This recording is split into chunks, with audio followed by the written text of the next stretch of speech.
This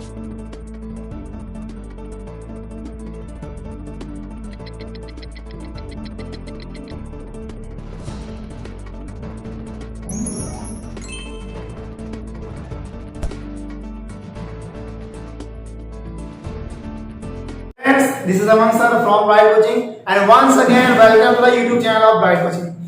So students, this is our lecture number 7 and as you know in the last lecture we were discussing about irrationality of a number. हमने prove किया था कि किसी भी number को irrational कैसे prove करते हैं। मैंने आपको ये करके बताया था कि √5 इर्रेशनल होता है कैसे, है ना स्टूडेंट्स। आई होप कि आपको याद होगा और ये पूरा कॉन्सेप्ट आपको समझ में भी आया होगा, है ना। अब देखिए आज क्या करेंगे, लास्ट लेक्चर में हम लोगों ने √5 किया था और मैंने कहा था कि ये सिर्फ एक क्वेश्चन नहीं है।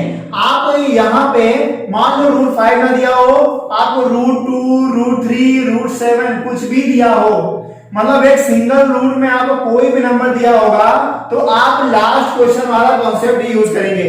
जो लैंग्वेज आप लिखेंगे वो पूरी क्या होगी, लास्ट क्वेश्चन वाली ही होगी, है ना।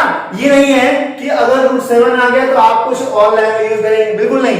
आप केवल डिजिट को चेंज करेंगे, जो नंबर लिखा होता है ना उसको केवल चेंज करेंगे और आपका आंसर लास्ट में आ जाएगा। तो हल्का सा रिवीजन कर लेते हैं। मैंने आपको ये बताया था कि कैसे हम इरेशनैलिटी को प्रूव करते हैं। तो कैसे करते हैं बच्चों, ये देखिए √5 मैंने कहा था √5 अगर बोल रहा है इरेशनल तो हम इसका उल्टा मान लेते हैं। उल्टा मतलब क्या होता है, कंट्राडिक्शन, ठीक है ना। हमने कहा था √5 को हम क्या मान लेंगे, रैशनल मान लेंगे, बिल्कुल आपने ये किया था। अब रैशनल मानकर क्या हुआ, हम चलते गए तो हमको क्या दिखा था, दो नंबर। देखो रैशनल मानने पे हमें क्या मिला था, 2 नंबर्स p एंड q मिल गए थे, जिसमें p/q = 5 होगा। अब ये p/q क्या है हमको नहीं पता है स्टूडेंट्स, लेकिन होगा इसी फॉर्म का क्योंकि ये हमने रैशनल मान रखा है। फिर हमने क्या किया था, बोथ साइड का स्क्वायर कर लिया था, है ना। ये आ गया था आपका 5। इसके बाद p² = 5 और q² हो गया था। यहां से आ गया था 5 डिवाइड्स p। फिर अगर 5 डिवाइड्स p है तो p = 5k मान लिया था। k क्या है, क्वोशिएंट है। फिर इसका स्क्वायर कर दिया था हम लोगों ने। उसके बाद p² की वैल्यू पुट कर दी थी, 5q² = 25, k² इससे कैंसिल हो गया था तो q² = 5k²। यहां तो फिर इंप्लाई कर दिया था क्या, 5 डिवाइड्स q। हमने यहां देखा था कि 5 q p को भी डिवाइड कर रहा है, 5 पे कर रहा है, q को भी डिवाइड कर रहा है ना। इसका मतलब क्या है, 5 क्या बन गया, कॉमन फैक्टर बन गया। किसका बन गया, 5 जो है कॉमन फैक्टर बन गया p एंड q का, जो कि कंट्राडिक्शन है। कैसे कंट्राडिक्शन है, क्योंकि p एंड q क्या है आपके फ्रेंड्स, p और q जो है ये क्या है, इंटीजर्स है कि नहीं। और साथ ही साथ p/q क्या है आपके, रैशनल है। तो मैंने आपको एक प्रॉपर्टी बताई थी कि अगर कोई नंबर रैशनल होता है तो उनके जो इंटीजर्स हैं, है ना, इन दोनों का HCF क्या होता है, 1 होता है। HCF 1 होने का मतलब ये होता है इन दोनों के बीच कॉमन फैक्टर सिर्फ और सिर्फ क्या होता है, 1 होता है। लेकिन यहाँ पे कहना है 5 क्या है, इनका कॉमन फैक्टर है। दैट मींस कि ये रैशनैलिटी को कंट्राडिक्ट कर रहा है। मतलब रैशनैलिटी, दिस मींस कि रैशनल के लिए क्या होना चाहिए, HCF हमारा 1 होना चाहिए। लेकिन यहाँ पे HCF क्या है, दोनों का 5 आ रहा है, जो कि कंट्राडिक्शन है। तो यहीं पर हमें क्या मिलता है, कंट्राडिक्शन। और इसी के बिहाफ पर हम ये कह देते हैं कि जो हमारा अजम्पशन है वो क्या है, रॉन्ग है। तो जब हमारा अजम्पशन ही रॉन्ग है तो इसका मतलब जो हमको प्रूव करना था वही हमारा सही है। ओके स्टूडेंट्स, तो आई होप ये आप कंसेप्ट आपको समझ में आ गया होगा। आज क्या करेंगे, आज हमारे पास एक और कंसेप्ट है ना। देखिए क्वेश्चंस खाली ये नहीं आता, क्वेश्चंस खाली ऐसे तो आएगा नहीं कि बोलेगा √5 √2 √3 √7, ऐसे तो आएगा नहीं। क्वेश्चन में ये कह सकता है कि प्रूव दैट 3 + 2 √3, है ना, 7/√2।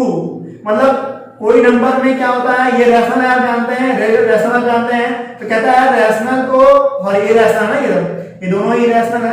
कहता है इरेशनल को रैशनल में क्या करना है, आपको ऐड कर देना है या डिवाइड कर देना है। तो अगर हम रैशनल में इरेशनल को ऐड करते हैं या डिवाइड करते हैं तो बोलता है कि बताइए तब ये नंबर रैशनल है या इरेशनल, है ना। तो आप ये जान लीजिए स्टूडेंट्स कि अगर हम रैशनल में इरैशनल को ऐड करते हैं तो वो इरैशनल मिलता है, ठीक है। सब्ट्रैक्ट करते हैं तब भी इरैशनल मिलता है, डिवाइड करते हैं तब भी इरैशनल ही मिलेगा, है ना। और इंटू करेंगे, इंटू करने में कोई कंफर्म नहीं है क्योंकि टू इरैशनल नंबर्स का जो इंटू होता है वो रैशनल नंबर हो सकता है ना। हो सकता है रैशनल ना हो क्योंकि मान लो यहाँ पे 2√2 दिया है और यहाँ 3 दिया है, तो 3 हो गया कितना 6, तो ये हो गया 2√6, तो ये फिर से क्या आ गया इरैशनल आ गया। तो इसका मतलब ये है कि ऐड करने पर, सब्ट्रैक्ट करने पर और डिवीजन करने पर तो इरैशनल आएगा, है ना। लेकिन मल्टीप्लाई करने पर हो सकता है इरैशनल आए या फिर रैशनल आए। तो आज हम क्या करेंगे, आज हम क्वेश्चन कुछ करेंगे इस पर, जब रैशनल को इरैशनल में ऐड करते हैं तब क्या मिलता है, और ये क्वेश्चन अगर आ गया तो हम कैसे प्रूव करेंगे।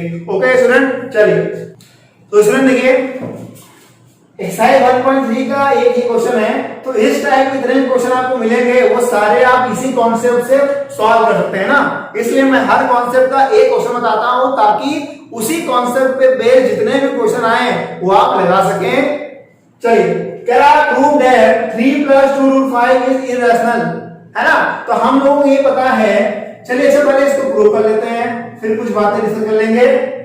कह रहा प्रूव दैट 3 + 2√5 इज इरैशनल, वही कॉन्सेप्ट, सेम कॉन्सेप्ट, क्या कॉन्ट्राडिक्शन वाला। क्या कहना है, ये कह रहा है कि ये इरैशनल होता है, तो मैं कहूंगा नहीं नहीं ये इरैशनल नहीं होता, ये क्या होता है रैशनल होता है। तो let us suppose 3 + 2√5 is rational, है ना। या फिर आप यहां पे ये लिख सकते हैं सपोज दैट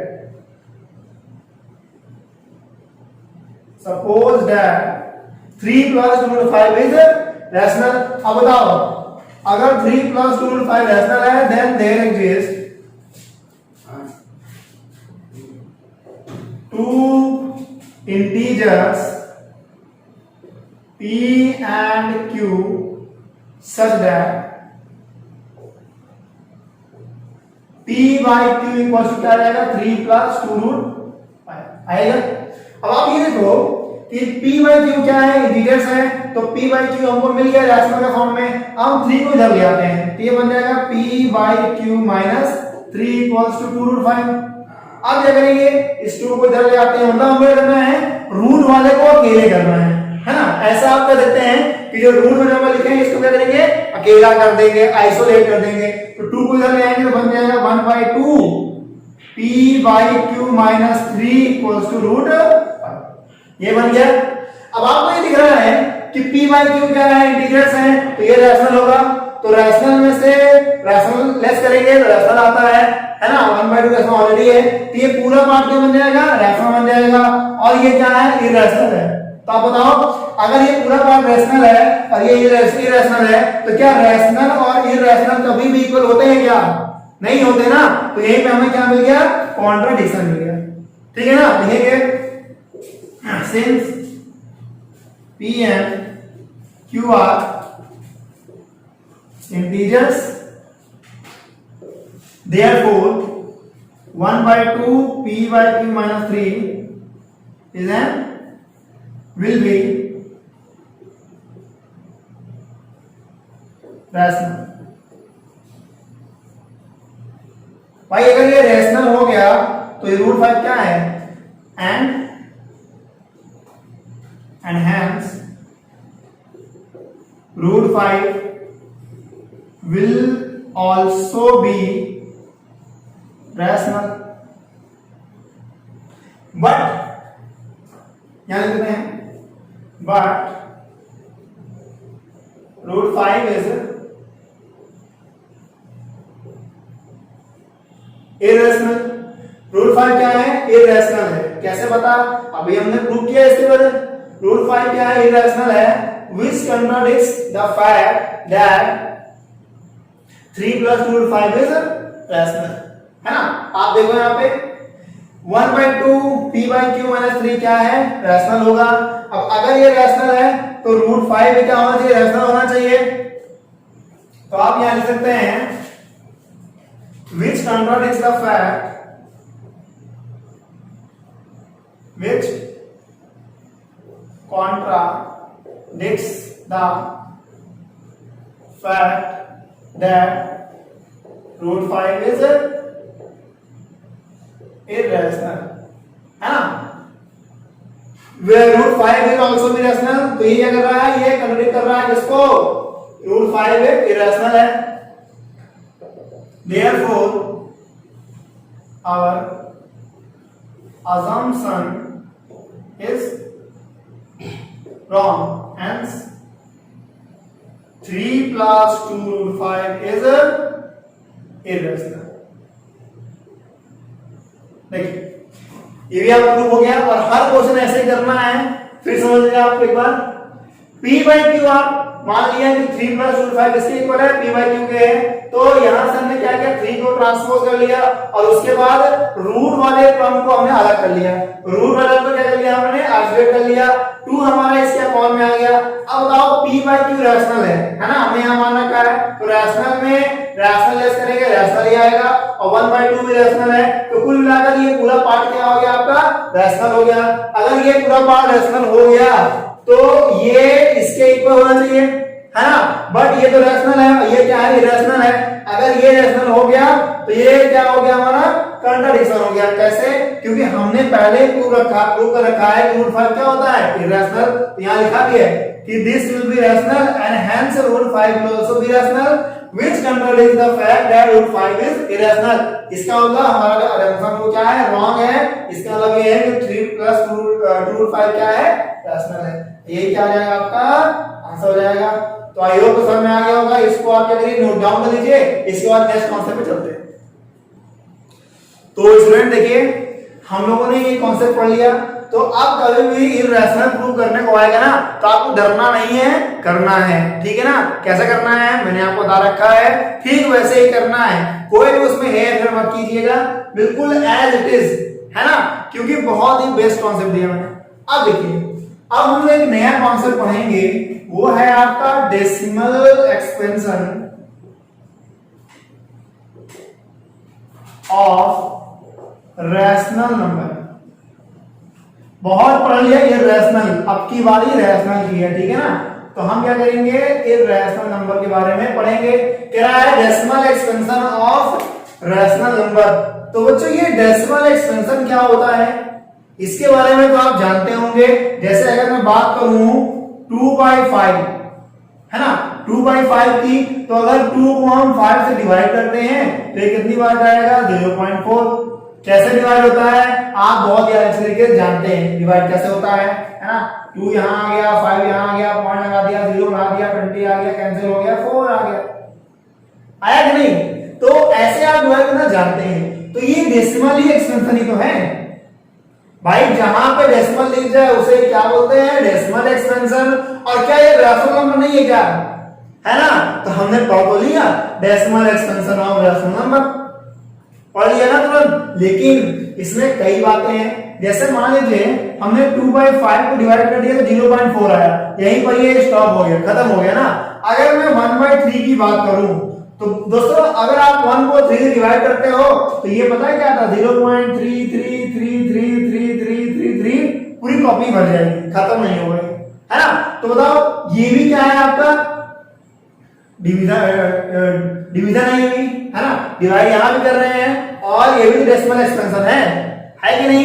ये भी आपका डेसिमल एक्सपेंशन। ये कैसा है, ये कैसा है, नॉन, देखो ये आपका है रिपीटिंग, कैसा है, ये रिपीटिंग है, रिपीट कर रहा है नहीं। अब बात करते हैं कि लेकिन ये ना, ये कहीं रुका नहीं है, ये कहीं फिक्स वैल्यू दे नहीं रहा है, ये क्या है, बढ़ते ही जा रहा है।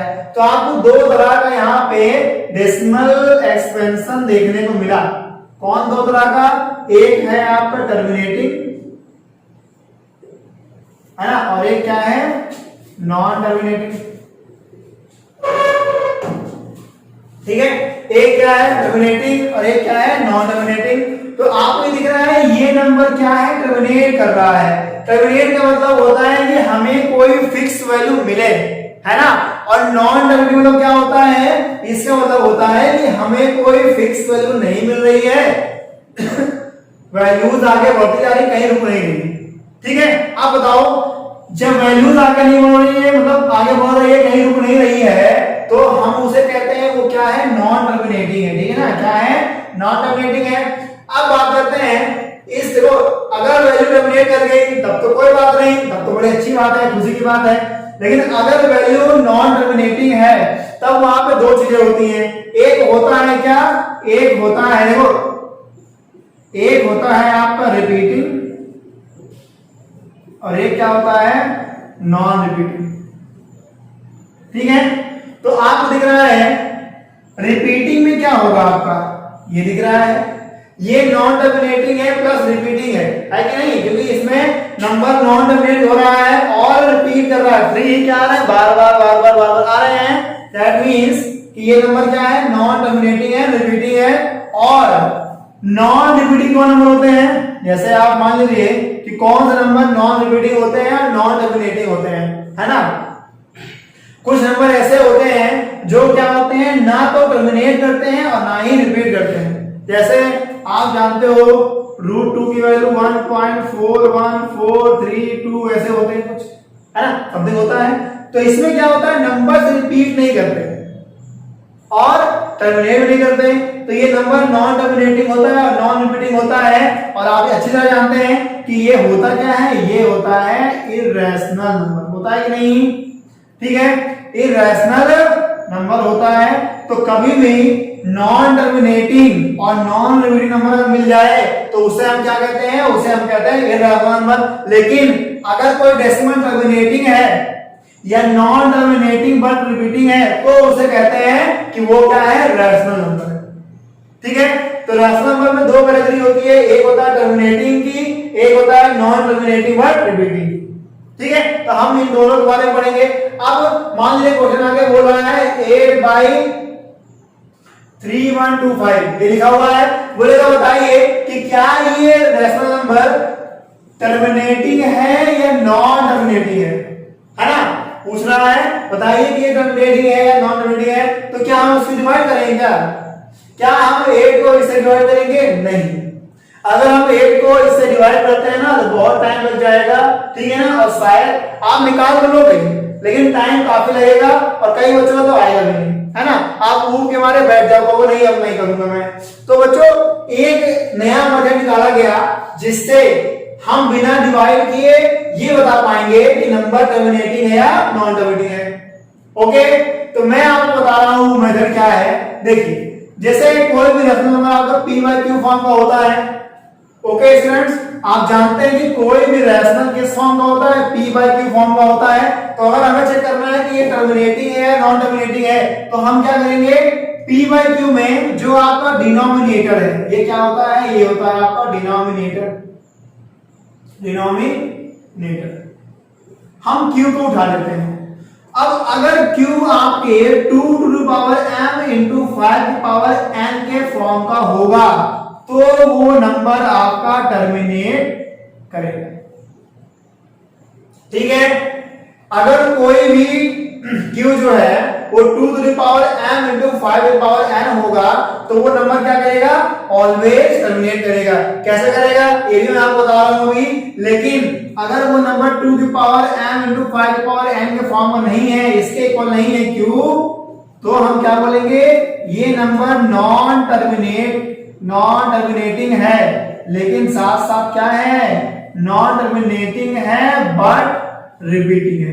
क्योंकि मैंने आपको बताया था कि हम बात कर रहे हैं रैशनल की, और रैशनल में दो तरीके होते हैं, एक क्या टर्मिनेट करता है, दूसरा टर्मिनेट नहीं करता है लेकिन रिपीट करता है। ठीक है, तो अगर 2m into 5n के फॉर्म का होगा तो टर्मिनेट करेगा, और अगर इस फॉर्म में नहीं है टर्मिनेट नहीं करेगा लेकिन रिपीट जरूर करेगा। और रिपीट कब करता है यही मैं बताऊंगा, कितने टर्म्स के बाद रिपीट करना शुरू कर देगा। ओके स्टूडेंट्स, देखिए मान लेते हैं कि यहां लिखा है 3/8, पूछ रहा है कि ये टर्मिनेट करेगा या नहीं करेगा। तो हम जानते हैं कि ये क्या है, 3 क्या है, 2 की पावर 3 है ना। तो a को हमको देखना है, इससे पता नहीं है, हमें इस देखना है। तो a को लिख दिया 2 की पावर 3। अब मैंने कहा 2 की पावर m into 5/n का होना चाहिए, वेयर mn जो होता है ये नॉन निगेटिव नंबर होते हैं। नॉन निगेटिव मतलब होता है जीरो हो सकता है और जीरो से बड़ा हो सकता है, लेकिन कभी भी नेगेटिव नहीं होगा। ओके स्टूडेंट्स, तो ये नंबर जीरो हो सकता है, मतलब m और n की वैल्यू जीरो हो सकती है लेकिन कभी भी नेगेटिव नहीं होगी। तो आप बताओ क्या ये 8 2 की पावर m into 5 की पावर n के फॉर्म का है? चेक कर लेते हैं। हमें यहाँ 2 तो दिख रहा है लेकिन 5 नहीं दिख रहा है, तो हम यहाँ पे इसको लिखते हैं 5 की पावर 0, क्योंकि मैंने कहा कि mn 0 हो सकता है, तो ये बन गया 2 की पावर 3 into 5 की पावर 0, और ये आपका बन गया 2 की पावर m into 5 की पावर n फॉर्म का, इसलिए ये नंबर क्या हो जाएगा? टर्मिनेट हो जाएगा। ठीक है, this number is terminating because q is the form of 2 to the power m into 5 power n where m equals to 3 and n equals to 0. So students, I hope आपको ये समझ में आ रहा होगा। कुछ नहीं करना है, बस q को लिखना है। q अगर इस फॉर्म का है तो टर्मिनेट करेगा, अगर इस फॉर्म का नहीं है तो वो टर्मिनेट नहीं करेगा लेकिन रिपीटिंग होगा, क्योंकि रैशनल नंबर है ना ये। ओके, आई होप को ये आपको समझ में आ गया होगा, तो मैं इसके बारे में आपको लिखवा दे रहा हूं। ओके स्टूडेंट, चलिए शॉर्ट में हम इसको लिख लेते हैं कि डेसिमल एक्सपेंशन, देखिए हम शॉर्ट में लिख लेते हैं डेसिमल एक्सपेंशन। ये 2 टाइप के होते हैं, एक होता है आपका टर्मिनेटिंग और दूसरा क्या होता है? Non terminating. ठीक है, अगर कोई नंबर टर्मिनेट कर गया तो बहुत खुशी की बात है, हमें कुछ करना ही नहीं है ना। लेकिन अगर नंबर नॉन टर्मिनेट नहीं कर पाया तब इसमें 2 कैटेगरी और आती है, एक होता है रिपीटिंग और एक होता है नॉन रिपीटिंग। ये तो अगर कोई नंबर टर्मिनेट कर रहा है और नॉन टर्मिनेट कर रहा है लेकिन सब क्या रिपीटिंग है, तो ये दोनों ही कैटेगरी आती है रैशनल नंबर में। और अगर कोई नंबर नॉन रिपीटिंग है एंड नॉन टर्मिनेटिंग है, नॉन रिपीटिंग है, तो ये हमेशा किसमें आएगा? इररेशनल में आएगा। ओके स्टूडेंट, तो यहां पे आप इसको नोट कर लेंगे, यहां लिख भी लेंगे कि अगर कोई नंबर टर्मिनेटिंग है और नॉन टर्मिनेटिंग है बट रिपीटिंग, तो ये दोनों ही कैटेगरी किसमें आती है? रैशनल में आती है, रैशनल नंबर। लेकिन अगर कोई नंबर आपका क्या है? Non terminating and non repeating, non terminating and non repeating, तो ये नंबर किसमें आते हैं? इररेशनल में आते हैं। ठीक है, अगर कोई नंबर टर्मिनेटिंग है या नॉन टर्मिनेटिंग है, टर्मिनेट कर गया तो कोई बात नहीं, अगर नॉन टर्मिनेटिंग है तो उसमें 2 कैटेगरी होती है, कौन कौन सी? एक ये रिपीटिंग और एक नॉन रिपीटिंग। तो अगर नंबर हमारा क्या करेगा? रिपीट करेगा तो हम क्या बोलेंगे उसको? वो रैशनल में है, और रिपीट नहीं करेगा तो क्या होगा? नॉन टर्मिनेटिंग और नॉन रिपीटिंग नंबर क्या होते हैं? आपके इररेशनल होते हैं। ठीक है ना, ये भी आप याद रखिएगा।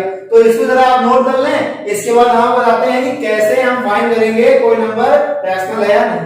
तो स्टूडेंट देखिए, अब जो नेक्स्ट टॉपिक ये है, how to find terminating and non terminating decimals. तो ये मैंने आपको बताया कि कोई भी डेसिमल क्या होता है, ये तो टर्मिनेट करेगा या नहीं करेगा, है ना। अब नहीं करेगा तब कब मानेंगे कि नहीं करेगा, और टर्मिनेट कर रहा है तो कैसे मानेंगे? और हम लोग को बिना डिवाइड किए है ना, विदाउट डिवीजन, डिवाइड तो करना ही नहीं है बिल्कुल भी। आप क्या करेंगे? देखिए मैंने आपको बताया कि अगर हमारे पास p बाई क्यू है ना, ये क्या है? एक रैशनल नंबर है। p बाई क्यू में q अगर आपका 2 to the power m into 5 to the power n के टाइप का है तो ये कहलाता है आपका टर्मिनेटिंग। ठीक है, और Q अगर इस टाइप का नहीं है, किस टाइप का? 2 की पावर n into 5 की पावर n टाइप का नहीं है, तो ये आपका कहलाता है नॉन टर्मिनेटिंग बट रिपीटिंग। क्योंकि अगर ये नॉन रिपीटिंग हो गया तो वो पहुंच जाएगा कहां पे? वो पहुंच जाएगा रैशनल में। तो बस आपको ये करना है कि अगर p बाई क्यू ये आपका कोई रैशनल नंबर है ना, इसको आप लिख लो कि ये कोई एनी रैशनल नंबर है, कोई नंबर दिया गया है और उसमें आपको ये चेक करना है कि वो नंबर टर्मिनेट कर रहा है नहीं कर रहा है। तो ये आपका क्राइटेरिया है कि Q अगर 2 की पावर m इंटू 5 की पावर n के फॉर्म का है तब वो टर्मिनेट करेगा, नहीं तो टर्मिनेट नहीं करेगा, लेकिन साथ ही साथ वो रिपीट भी करेगा। ठीक है ना, this number is non terminating but repeating. तो देखिए मैं इस पे क्वेश्चन कराता हूं आपको। जैसे एग्जांपल ले लिया जाए 3/8 मैंने कराया था अभी आपको, तो आपको यहां दिख रहा है क्या? अच्छा एक चीज यहां लिख लीजिए, where m and n are non negative integers. ठीक है, ये क्या है? दोनों नॉन नेगेटिव इंटीजर्स है। अब यहां दिख रहा होगा आपको 3/8 मैंने लिया है, ये दोनों ही क्या है? इंटीजर्स है। इनके बीच में कॉमन फैक्टर कितना है? 1 है। दैट मींस ये रैशनल है। अब अगर ये रैशनल है क्या किया मैंने? हमने इस 8 को लिखा 2 into 2 into 2, हमने 8 का कर दिया फैक्टर, तो ये बन गया 2 की पावर 3, है ना। और ये क्या है आपका? इसको हम लिख सकते हैं 2 की पावर 3 into 5 की पावर 0। तो लिखेंगे since 8 is of the form 2 to the power m into 5 to the power n, therefore 3/8 is terminating. यही आपका हो गया आंसर। तो स्टूडेंट्स अब क्या करिएगा, आप इसी मेथड को लगाइएगा। आप क्या करना है, आप डिनोमिनेटर को लीजिए, उसका करिए फैक्टर। अगर वो क्या हो रहा है 2 to the power m into 5 power n type का बन रहा है तो वो टर्मिनेट कर जाएगा। नहीं बन रहा है तो तुरंत आपको लिखना है कि this is non terminating but repeating. Okay, जैसे एग्जांपल सिंपल सॉल्व लीजिए। एग्जांपल और लेते हैं कि आपके पास लिखा है 512/3 into 5 into 7 लिखा हुआ है 2 3, ये लिखा हुआ है। तो आपको ये दिख रहा होगा कि 512/3 की पावर 3 into 5 पावर 2 into 7। तो अब यहां पे लिखेंगे सिंस 3 की power 3 into 5 power 2 into 7 is not the form of 2 की पावर m into 5 की पावर n, therefore 512/3 की power 3 into 5 power 2 into 7 is a non terminating but repeat। So students आप इस मेथड को फॉलो करिएगा और सारे क्वेश्चन इससे आ जाएंगे इजीली। ठीक है ना, बस यही आपको याद रखना है कि Q अगर इस फॉर्म का है तो टर्मिनेट करेगा, Q अगर इस फॉर्म का नहीं है तो टर्मिनेट नहीं करेगा, लेकिन रिपीट करेगा। तो ओके स्टूडेंट्स, तो आई होप आपको समझ में आ गया होगा। तो आप एनसीईआरटी की जो एक्सरसाइज 1.4 है उसको आप लगा लीजिएगा, पूरा इसी पर बेस्ड है, सारे क्वेश्चन आएंगे। जो क्वेश्चन आपको नहीं आते हैं कमेंट बॉक्स में कमेंट करिएगा, मैं उसको सॉल्व करा दूंगा। और हाँ, सम अदर क्वेश्चन, कुछ अच्छे क्वेश्चन मैं नेक्स्ट वीडियो में आपके लेके आने वाला हूं। रियल नंबर चैप्टर आपका था आज लगभग ये कंप्लीट हो चुका है, सारे कॉन्सेप्ट कंप्लीट हो चुके हैं आज आपके। और नेक्स्ट वीडियो में क्या होगा आपके लिए, मैं कुछ अच्छे क्वेश्चन लेकर आ जाऊंगा। ठीक है ना, उसके बाद हम क्या करेंगे, पॉलिनोमियल पढ़ेंगे। ओके स्टूडेंट, तो रिवाइज करते रहिए, पढ़ते रहिए। ठीक है, चलिए आप मिलते हैं हमारे नेक्स्ट लेक्चर में। Okay, thank you.